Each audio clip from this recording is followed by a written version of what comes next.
ठरलं तर मग या मालिकेच्या येणाऱ्या भागांमध्ये आपल्याला पाहायला मिळणार आहे अर्जुन आणि सायलीचा वाढदिवस सेलिब्रेट करण्यासाठी रविराज, प्रतिमा आणि प्रिया यांना सुद्धा बोलवलेलं असतं। प्रियाला जेव्हा हे कळतं की आज पूर्ण दिवस आपल्याला सुभेदारांच्या घरी थांबायला मिळणार तेव्हा ती खूपच खुश होते आणि ती विचार करते यावेळेला ही एवढी मोठी संधी मी सोडू नाही शकत।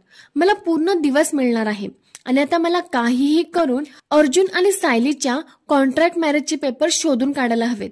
आता काहीही झालं तरी मी ते पेपर शोधून काढणारच आणि अर्जुनच्या बर्थडेच्या दिवशी हेच त्याचं गिफ्ट असणार आहे। आणि मग ती सुभेदारांच्या घरी आल्यावरती सगळ्यांची नजर चुकून अर्जुन आणि सायलीच्या रूम मध्ये जाते। तेव्हा अर्जुन आणि सायली रूम मध्ये नसतात, ती दोघेही बाहेर गेलेले असतात आणि या संधीचा ती फायदा घेते। ती पूर्ण रूम शोधायला सुरुवात करते आणि तिला ते पेपर्स फायनली मिळतातही। मग प्रिया ते पेपर्स घरातल्या सर्वांना दाखवते। त्यामुळे आता अर्जुन आणि सायलीच्या कॉन्ट्रॅक्ट मॅरेजचं सत्य आता सर्वांसमोर आलेलं असतं। घरातले सगळेजण त्या दोघांवरती खूप चिडलेले असतात।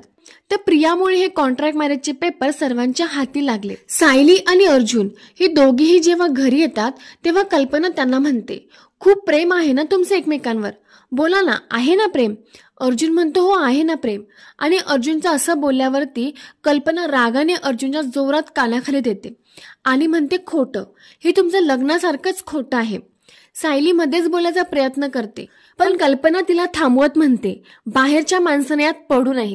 ती अर्जुनला म्हणते, अरे हिचं सोड, ही कधीच नव्हती माझी कोण, पण तू अर्जुन आणि सायलीला काहीच कळत नसतं हे सर्व काय चाललंय। तेव्हा कल्पना ते कॉन्ट्रॅक्ट मॅरेजचे पेपर्स त्यांच्या तोंडावर उडवत म्हणते, हे तुमचे कॉन्ट्रॅक्ट मॅरेजचे पेपर्स। ते बघितल्यावरती अर्जुन आणि सायली पण आता खूप शॉक होतात। तर आता हे सत्य सर्वांच्या समोर आल्यावरती सायलीला सुभेदारांच्या घरातून बाहेर जावं लागेल का, हे आपल्याला येणाऱ्या एपिसोडमध्येच पाहायला मिळणार आहे। तर तुम्हाला या मालिकेत आलेला ट्विस्ट कसा वाटला हे कमेंट करून नक्की सांगा आणि व्हिडिओ आवडला असेल तर व्हिडिओला लाईक आणि चॅनलला सबस्क्राईब नक्की करा।